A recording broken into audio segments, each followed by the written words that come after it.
morning of April 12th, 2012, and we're doing an interview with Harriet Frances Trim Swallow. Harriet attended the Blanding School, and this is part of the Oral History Project.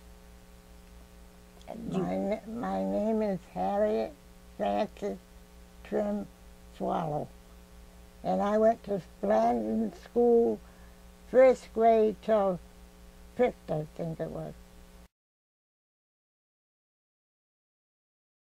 So first through fifth grade. Well, you didn't have a very long walk. Why don't you tell for the interview, how far was your walk to school? I lived next door, and sometimes at recess I'd go home and didn't want to go back. Did you like school? Oh yes, I liked school because there's kids to play with. Of course. And to talk to. There was no girls around here. And the one girl down the road, she went to school, Margaret Cameron, and her brother Eddie went to school here. So you had two brothers. Which brother went to school ahead of you? My brother, Robert Trim. And he was 3 years older than I am. And he was very smart. And I have a brother, Arthur, younger. And I guess he went here to school, but I can't remember them going to school with me. It's a long time ago. It's a long time ago. We should say that Harriet is well into her 90s here, so it's a long time. What do you remember? What was the neighborhood like? How many houses were in this area? Your house was next door. There was the school. And there was all cornfields and farms, cows across the street and down at the corner. And my mother had to have 5 people to sign before she could get electric in. Do you remember what year electric, I'm going to ask you probably to keep your hand away from that. Do you remember what year electricity came? No. How old were you, do you think? I don't know if I was about 5 or 6. Was your father a farmer? Did he raise crops? No, my father worked in Brown and Sharp's. He worked for Brown and Sharp in Providence. Yeah. But you told us also he had another job. Where else did he work in Providence? Well, that was my husband. Oh, it was your, oh, I'm sorry. Oh, my goodness, yes, okay. That was your husband, okay. My husband, when we first got married, my husband was working for like a farm and making $11 a week. That probably was a lot of money then. Hard to imagine now. So I'm interested that you wanted to come home at every chance you got, because I remember as a little girl not liking to be at school either. What did your mother say, or what did she do if you came home and you didn't want to go back? My mother would take me back. And I think my mother used to do the same, exactly. What did you take with you to school? What did you carry with you? Did you carry? Not much of anything, because I lived next door. Yeah, I didn't have to take a lunch. A lot of everybody had to take lunch. A lot of the girls came from half a mile or almost a mile. And they brought lunch and with the them. Boys. So. But you didn't take any paper with you, or a pencil, or... Well, I guess some days you have to take a pencil, one pencil. You might. And with a eraser.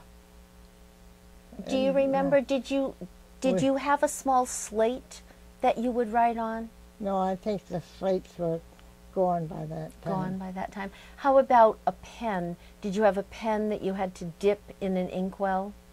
Yes, I had a pen, and you got ink all over everything. It's true. Your fingers and... It was hard to do. So, The school day begins. Did the teacher ring a bell to gather everyone together? I think she did. We should say Harriet had many different teachers at Blanding School, but no matter who the teacher was, how did the day begin? You went inside, and how did the teacher begin the day? Did you say a prayer or sing a song? Can you remember? I think we pledged allegiance to the flag. Pledge allegiance to the flag. Right. Did the teacher read a verse from the Bible? Can you remember? I can't remember that. How was, because I never saw the inside of Blanding School, how did you all sit? Was it girls on one side, boys on the other? Can you remember? Must have been. And They had a big stove in the middle of the floor near the front, or near the doors as you come in. I think with a long pipe, right, that went all the way to the back. And one year when I got older, when I was about the 5th grade or so, my aunt that lived with us was the janitor of the school. Ooh, tell some more about that. What was her name, Harriet? It was Harriet. A lot of Harriets in Harriet's family. Harriet Francis. Harriet Francis. And we called her Hattie. Hattie. And she would make the fire. She'd get up early, and in the winter she'd have to go and make the fire. And when the boys came and the girls came to school, she'd have to send the boys up to the house up on the out of the schoolyard for water. They were allowed one pail of water. As far as I know, that had to go for the whole day. And they'd bring it down, 2 boys would carry it, and they'd put it in a big container in the school. And they had 1 scoop. Now, I don't know, if we never had cups or anything, so I guess we all drank out of the same scoop. It was like a dipper, was it? Did it have a cup and a long handle? Yeah. But I think in many of the schools in Rehoboth, that's how water was shared. Yeah. It was a long time before there were individual cups. And we had, out in the back was a woodshed and 2 toilets, one on each side. One with the girls and one with the boys. And if the girls were too late in coming back in from the going out, she knew the boys would put a stick through the handle on the toilet So door. the girls couldn't get in the door? So the girls couldn't get out. Oh, couldn't get out. Oh, they could get in, but they couldn't get out. And the teacher would have to send somebody out to take the stick out. Do you remember other mischief that the boys and girls would try? Not too much. I don't know if she let some of the boys out, maybe at recess, and keep some in to do lessons? Yeah. Do you remember? Because, I mean, that was, seemed like a lot of children, different ages for one teacher. Well, there were, I think, in all the schools in Rehoboth, that's how it was. Well, there was a school up on Pine Street, and I guess there wasn't enough children to go to it, so they closed that one and sent the kids down to our school. To the Blanding School, and I think I remember that story. And there was a man that drove a car. They had cars by that time. And he would bring him down Pine Street until the corner of Broad and Pine. He'd get paid for that. Have a bad day, he would bring him down to the school. So they didn't have to walk in the rain or the snow. Was and, school? I liked the oldest girl because she had such pretty long blonde, kind of reddish blonde hair. And in the end, she was a cousin of mine. Oh my goodness. Did you wear it in long braids? No, she wore it just long. Long. Yeah. Was school ever not held because the weather was so bad? Or was there school no matter what? Well, there was no way of notifying not to come. So I guess if they didn't come. That's true. Do you remember early on, did the teacher live with the family, or did the teacher go home to her home every night? No, the teachers, some of them was boarded out, you know. My mother couldn't take any in because we had extra as it was. And people through the woods, she took them in. But she only had 2 children. Well, the mother ended up with 3 and my aunt. And I remember my grandmother lived with us for a while, but I was too little to remember her. I was only about 3. Harriet remembers one year when they had many different teachers. And what did you tell me? Why did you have so many teachers that year? The teachers would come in single, and all the young boys in town, or men, would be chasing them, I guess. So in the end, they'd get married and we'd have another teacher. Yes, because early on you couldn't be married and No. teach. No. No, I said, well, you know, I said, if he didn't like the teacher in the end, he'd get a new one anyway. You told about a little bit of mischief that the boys might play on the girls at the outhouse. Do you remember the teacher punishing children? Yes. What did I she don't do? remember, but I heard about this. What did you hear? My mother told me. A friend of ours that lived down the road, she had a son that was, well, maybe he was 16 or so then. And I don't know what he did, but she got him in the corner where the chimney is, like, and she shook him. And his mother came up the next day and told her she'd have to sew his buttons on his shirt that she fell off.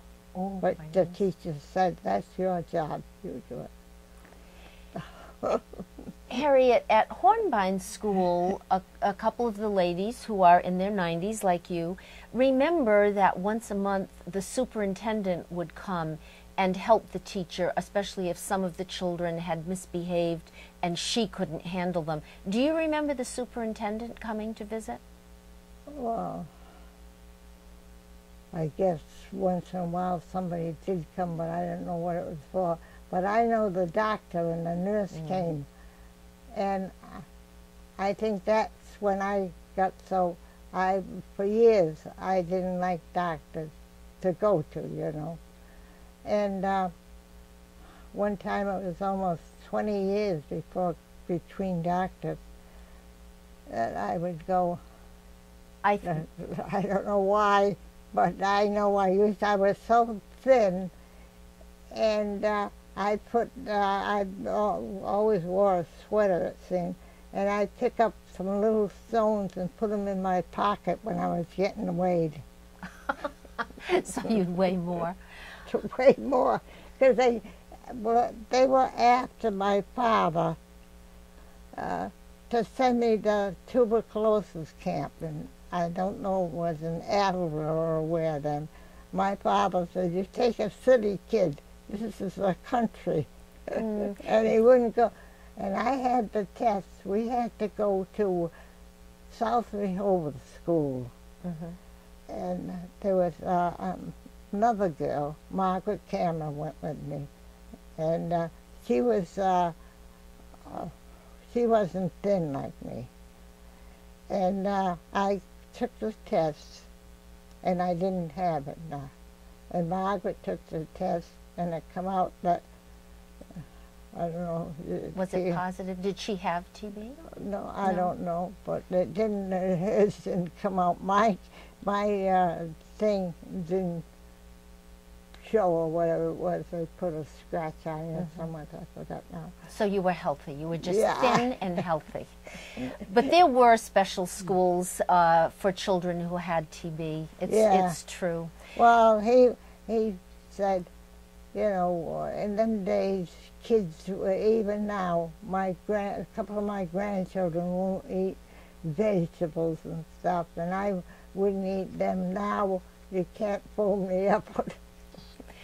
I'm thinking when you were a little girl, you all had to eat whatever your mother cooked. Yeah, my mother would cook baked beans twice a week with a piece of pork in them. My father would love that. Did she cook on a wood stove? Yes, Yes. she had a wood stove for a long time, and she lived to be 92.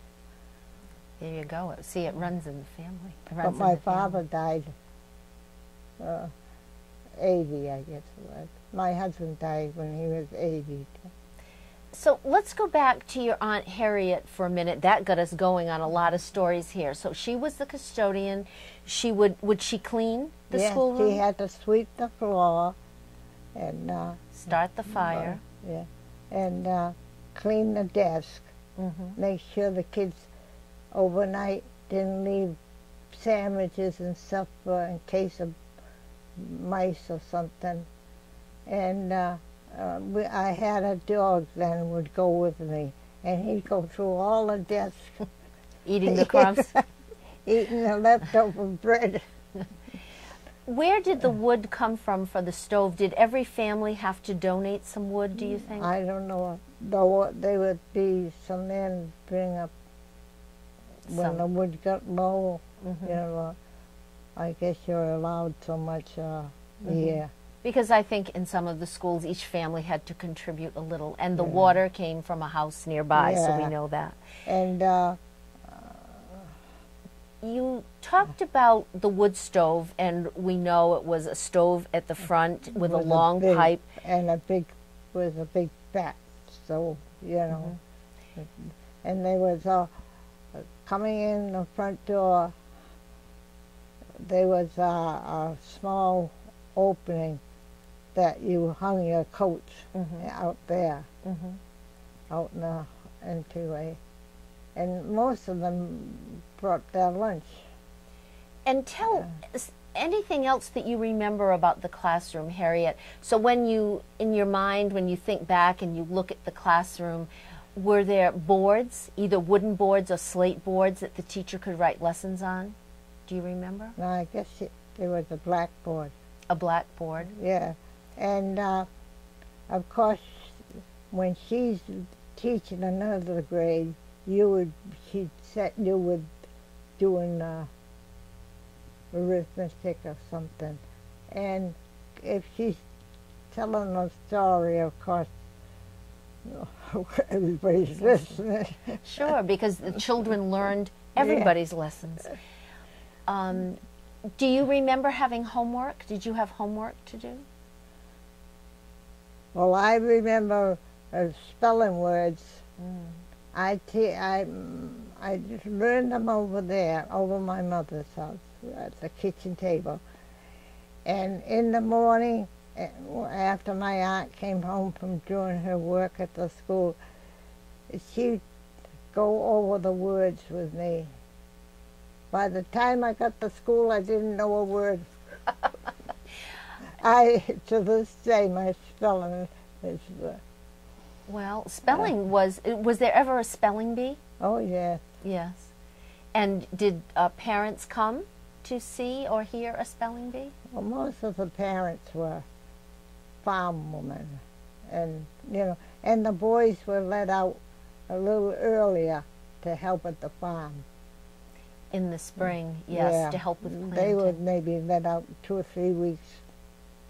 How about the girls? The ladies at Hornbein School tell that the girls in the spring were let out from school to pick strawberries and so on. Do you remember anything like that? I picked strawberries, too. I was a good picker. I got 2 cents a basket, and then later on I was older then. I was married then, and I had a woman came and asked me to pick strawberries, and she was giving me 25 cents a basket, which was very good. Good money. So I went for one day, you know, and I couldn't walk the next day, Yes. kneeling on my knees. It's back-breaking work. And I worked cleaning a garden, and I was getting 25 cents a day. And I had my first baby then, and I took him up in the carriage. It was only up the road a little way. And I went there, but the next day I left the baby home with my mother. It's a lot to be picking and to take care of a child. Then he's only maybe about 4 or 5 months old, you know. Small. But still, no tar roads or anything them days. And pushing in the sand. Go back to school a little bit. You were at Blanding School from 1st through 5th grade. And then after 5th grade, where did you go? We went down to where the cannon is in the village there. It was Nichols School. Nichols School. Ah. For about a year, until the Anawan was ready. Mm-hmm. I went to Anawan, and it was really too small at the beginning. And they added on later. I don't know when after we got out, you know. It's true. That happened often here in Rehoboth. They'd have a new school, but the town was growing, and it was too small as soon as it was built. That happened more than once. Yeah. My brother, Bob, we call him, he went to Taunton to high school by the trolley car. No, it was the buses. I don't think he was, I think the trolleys were out by that time. And they'd give him tickets or something, the town would. And Arthur went there too. I went there. I only went about a year to high school. And when you went, did you go to Taunton as well? Yeah. Yes. And I didn't, I don't know, I think I have sugar now, sugar diabetes. And I think maybe that was the beginning of it, because I never could eat breakfast early. And even now, I'm up at 6 o'clock in the morning. So good for you. Good for you. So Anawan School was the last Rehoboth school you attended. Yeah. And then to Taunton for a little while for high school. I went there about a year to high school. When you think back to your Rehoboth school days, I know you told me you really enjoyed the children and playing and so on. Do you have any other special memories about your school days? No, only because most of those, the girls were, well, some of the girls were small too, but they lived, you know, you didn't play after school with them or anything. No, because the distances were great and people had to go home and help and so on.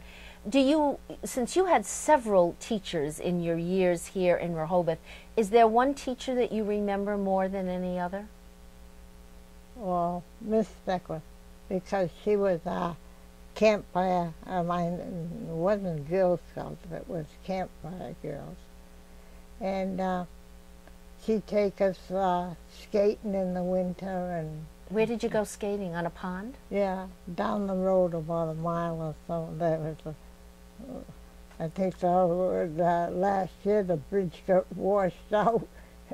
And it was just a little pond. And then one year, right down at the corner here, there was a little pond, and the teacher would let us go out and slide on it. Yeah.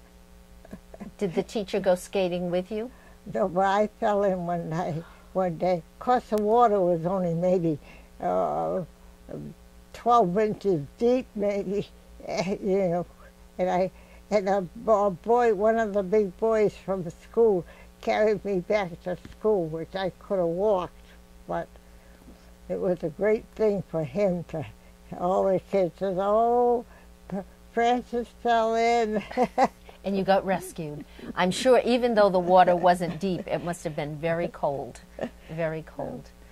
But Tell about, because you and I were talking about two special things, one that would happen at school. So I wanted Harriet to tell about Memorial Day, because there are wonderful remembrances of special Memorial Day celebrations, especially at Blanding School. So tell what you would do with your teacher for Memorial Day. we would, well, first we would go pick flowers in the woods. There's little white flowers that grow. Mm-hmm.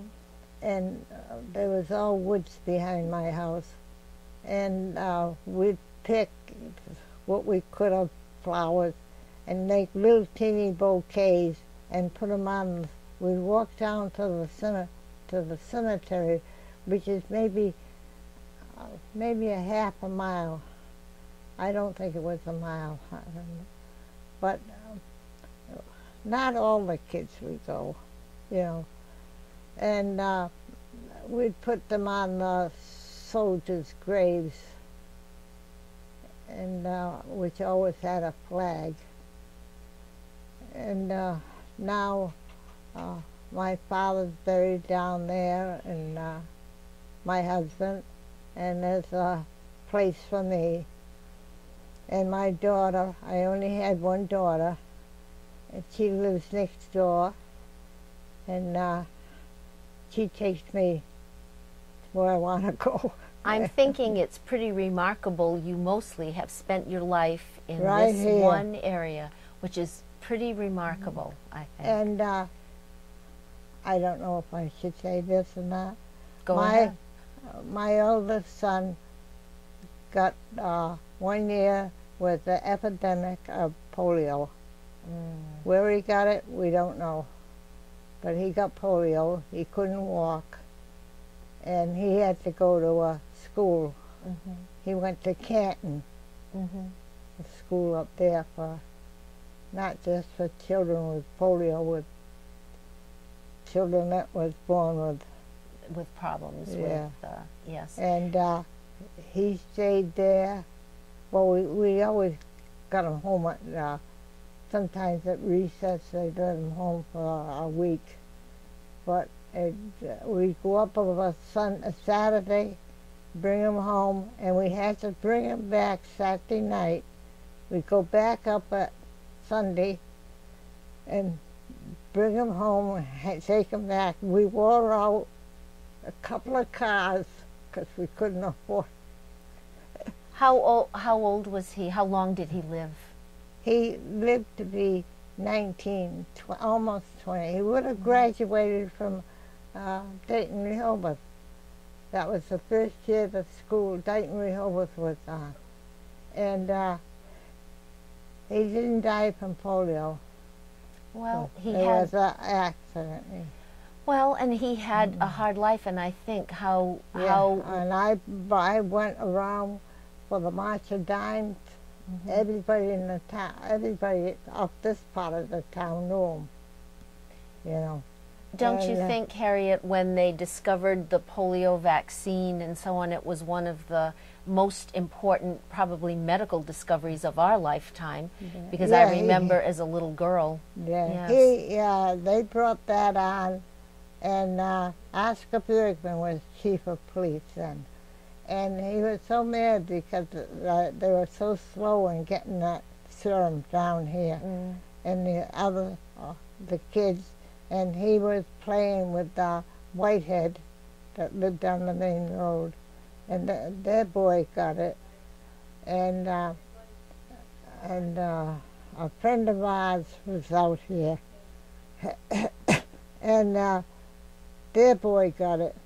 But their boy got it through the chest, and his face was twisted, but he came out, you know, after a while he came out of it.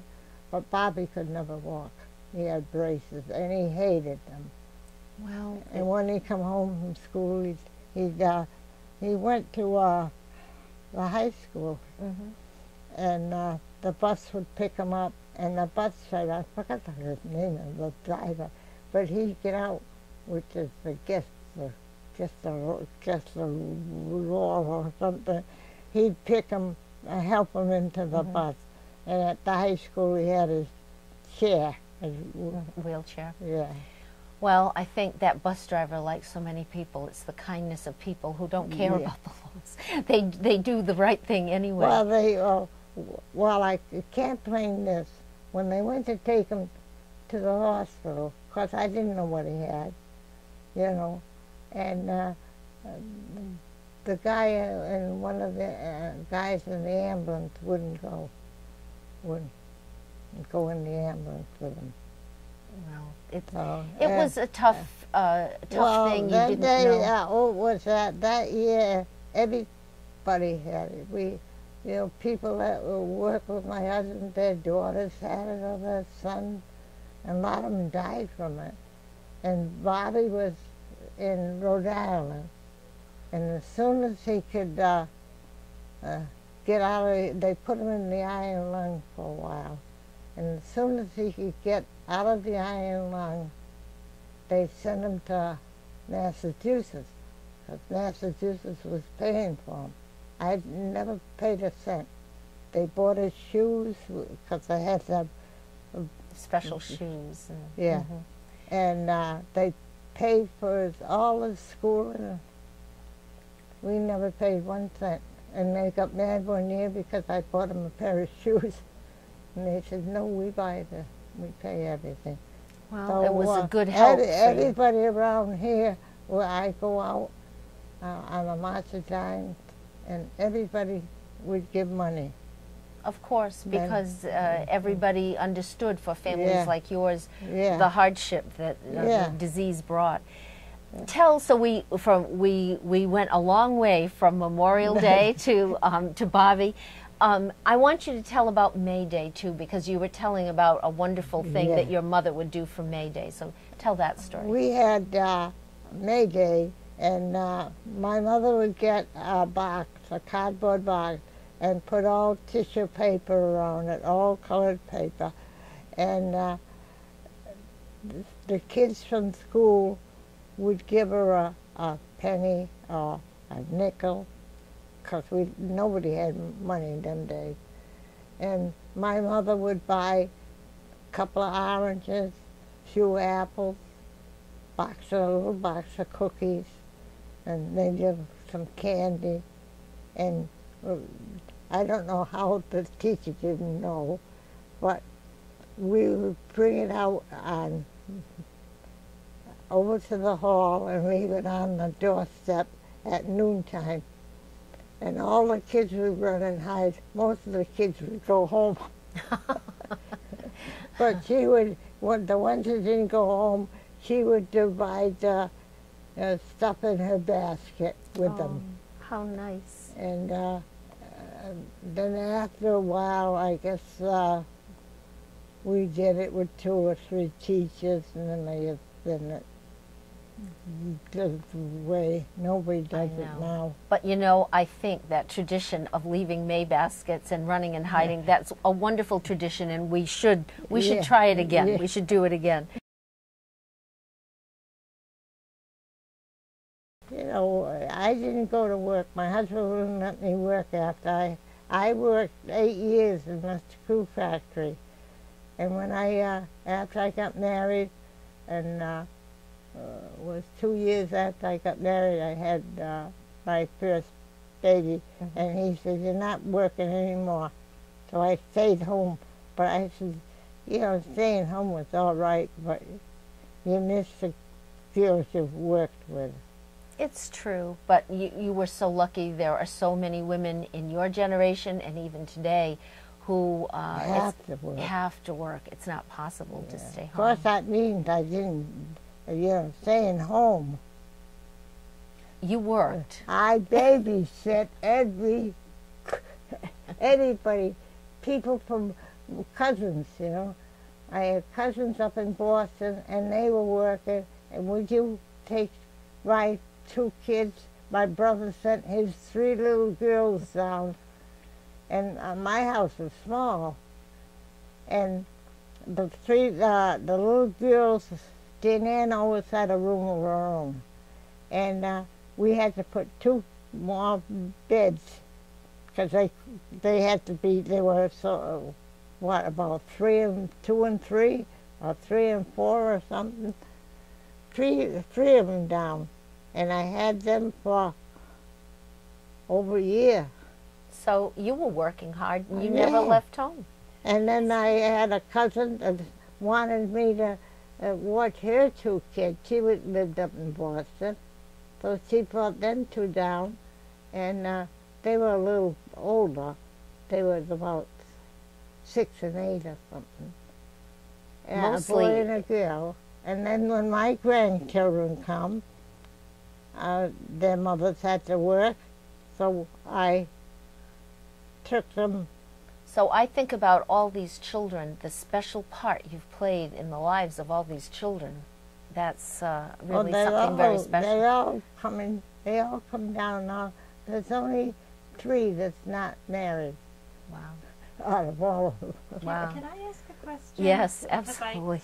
I'd like to have a record of the names of your father and mother, their full names, and if you know them, your grandfather and grandmother on both sides, their full names. Well, I know Start with your mother. What was her Mine. full name? Harriet, but she didn't. She thought her name was middle initial was Elizabeth. But my brother went to England one time because she didn't know. My mother was born in England, and she didn't really know her birthday. You know, she knew it was in May, but she didn't know if it was the 26th or what. So when they went to England, they looked it up, and it was the 26th. And but she didn't have no middle initial. It was just Harriet. And she thought she had a twin brother, but it was never on the birth certificate. And what was her maiden name? Huh? What was her maiden name? Her Before she got married. Alker, Alker. Okay, and how about your father?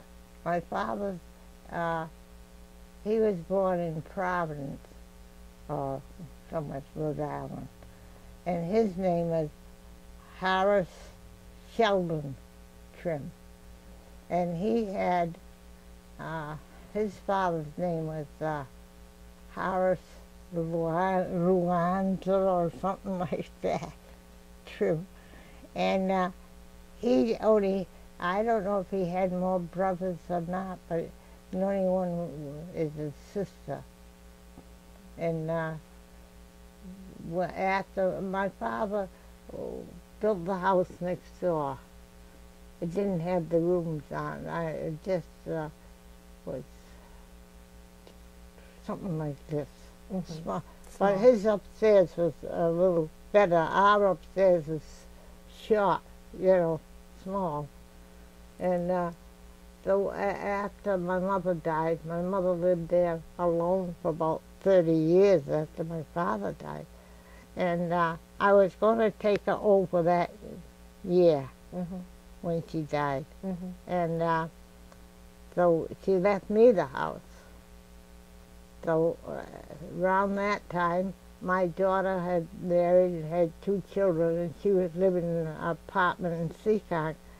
So, and then my son got married, and he didn't know where to go.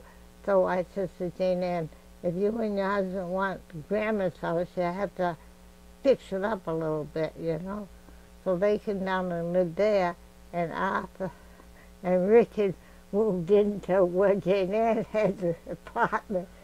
We're all like one. Well, when you're family, it's what you do. Yeah, now all the grandchildren now, they all come, Grandma, when they're going home, they all have to call, hug me and kiss me. Of course. Go back to your mother for a moment, because we'll try to go back to one of Barbara's questions. Do you know how old your mother was when she came to this country? No, I don't, but I think she must have been around 5, I think. So little. I said, yeah. And do you remember your mother's mother or father? No, No. but I have pictures of them somewhere. And now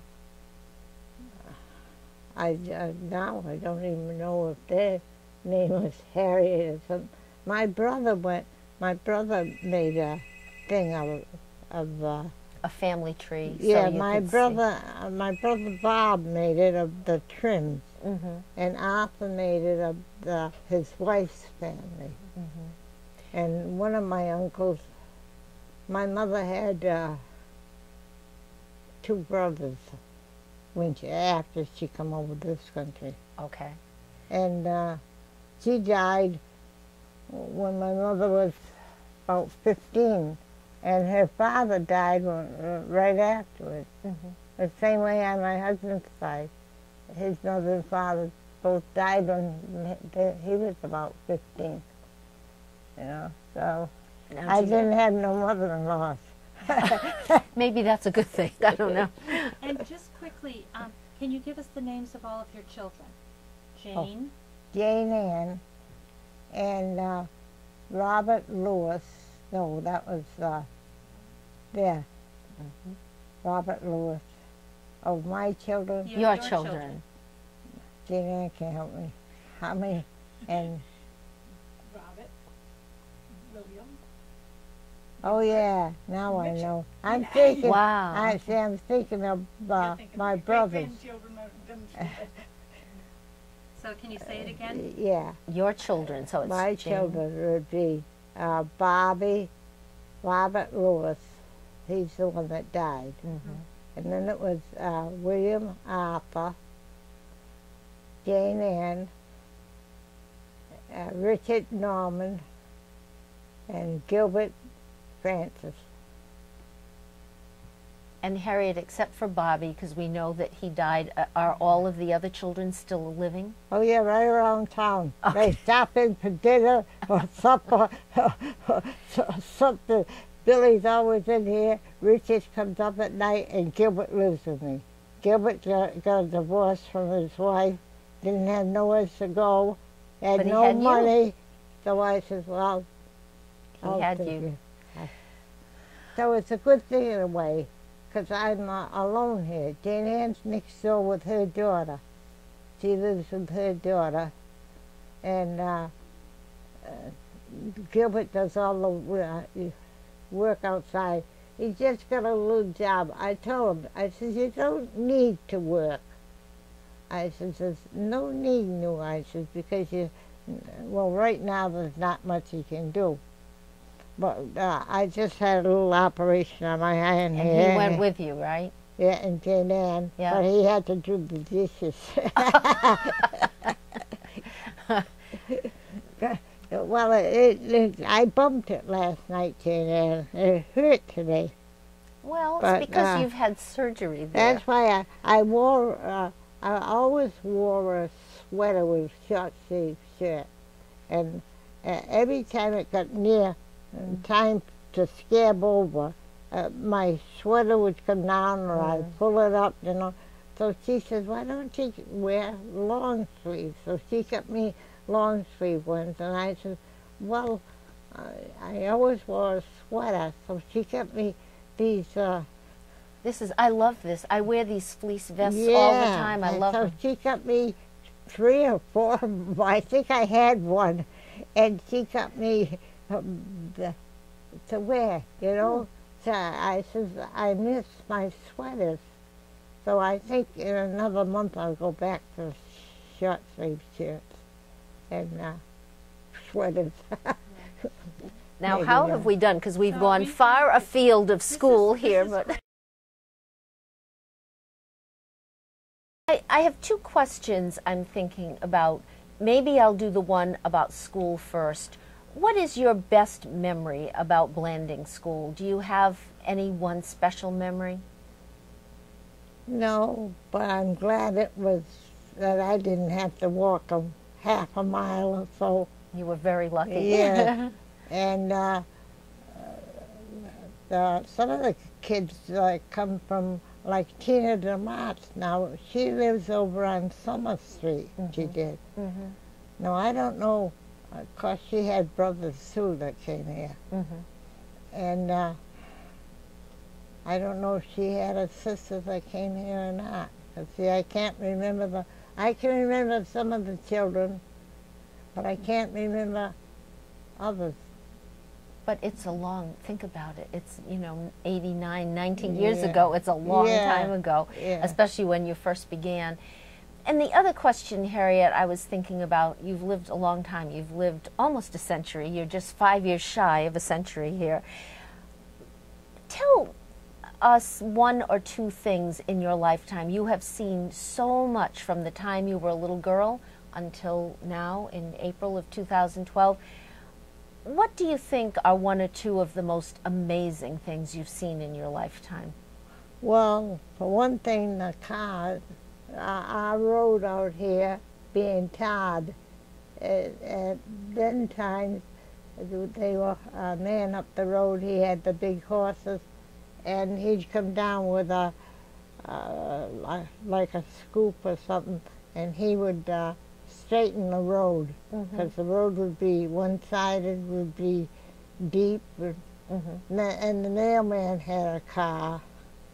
And did mail come every day? Did you get mail every day? yeah, it seems like we got mail all the time. And them days it was 1 cent or 2 cents to send a letter. I know. And and then the airplanes. I guess I don't know if we had airplanes when I was little or not, but airplanes and the helicopters and all that stuff. It's amazing, isn't it? Have you ever flown on a plane? No, I don't think I want to. Nor a train. I always wanted to go on a train trip. Across, like up in Canada. We watch them on television. And television, too. And another thing is radio. Yes. Did you have a favorite radio program that you used to listen to? We had, when we first had a radio, it would be with a little thing, and then it was like a little nail or something about that big, and you touch that round thing. And my father had a party over there once, because we was the only one that had a radio. And they came over and they danced and stuff. So it was music, you listened to music. And I don't think we had television till quite, I don't remember. Thinking the 1950s maybe? Yeah. I'm thinking maybe not till then. How far have you ever traveled from Rehoboth? Oh, when my father didn't have a license, but when my brother was old enough, he got a license, and we go up to down to the Cape, and I buy a plate or something, and we went up to Maine. I was up in Maine for 2 weeks to the Campfire Girl Camp, and we'd go to Providence by bus. When I got older, my mother worked, and one year she rented a little house in the city, so my father and her didn't have to come home every night. And we'd go up there of a weekend, So this is in Providence? Yeah. I'd go by bus, cost a quarter.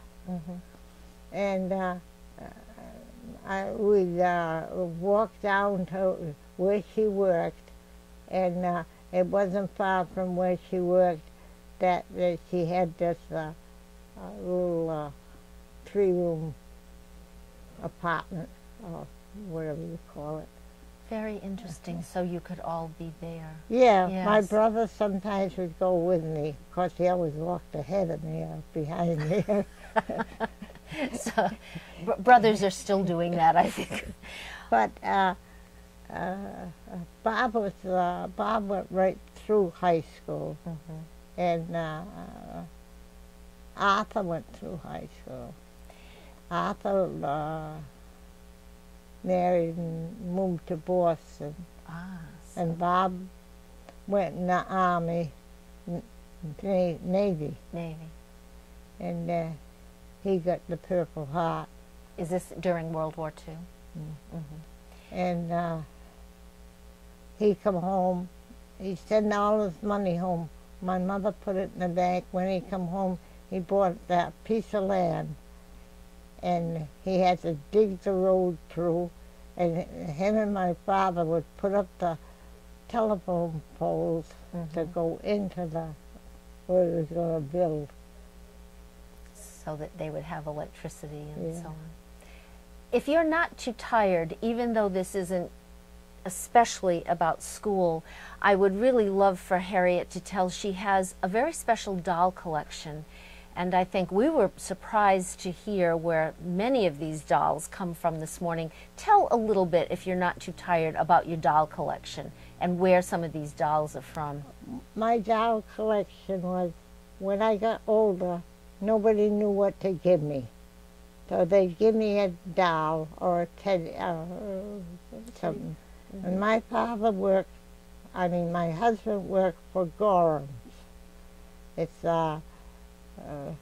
was a silver place. Silver manufacturers, yes. And they sold dolls and everything, and teddy bears, and he would buy the dolls, and a lot of the friends of ours that knew that he had the doll, got off on the dolls, he'd bring dolls home to them, and teddy bears, and I think all my grandchildren had teddy bears from Gorham's, all different kinds. I have a few left. I'm going to say Harriet has more than a few left. She has a wonderful collection. And one of the things that we were struck by seeing the collection this morning is the faces on some of these dolls are just beautiful. Oh, yeah. Just beautiful. Yeah, I had ballerina dolls, and I gave them. I have a little granddaughter, great granddaughter, and she had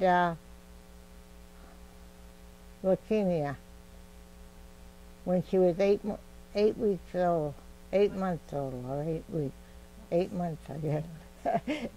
And when she got, they couldn't get a babysitter to help them, so the father stayed home and watched the kids. He's still watching them. And that's my grandson. I only had one grandson and 8 granddaughters. Wow. That's why I got a lot of 12 great-grandchildren. My word. But see, all those granddaughters, you have a lot of places to give those dolls. Yeah. Yes. Well, when she'd come down with her father and she'd say, ask Grandma if I can have a doll. I said, well, you pick.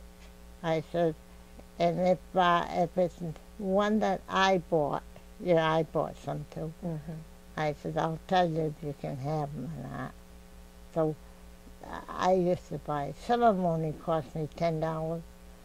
But And today I didn't give them none of what my husband bought me. Well, of course. Yeah. Yeah, of course. And Is there... and my daughters had a big collection of dolls too, but then she moved next door, and then she lost her husband, so she gave the house to her daughter, and she didn't have room for them. Well, I didn't have and I collected little shoes. I collected everything. Anything? Well, but those collections are wonderful. If you get 3 things, it's a collection. Okay, we'll have to remember that. 3 things, it's a collection. So I have little shoes. My husband and I used to go to yard sales, and you get them for 35 cents, or I wouldn't pay over 50 cents for them.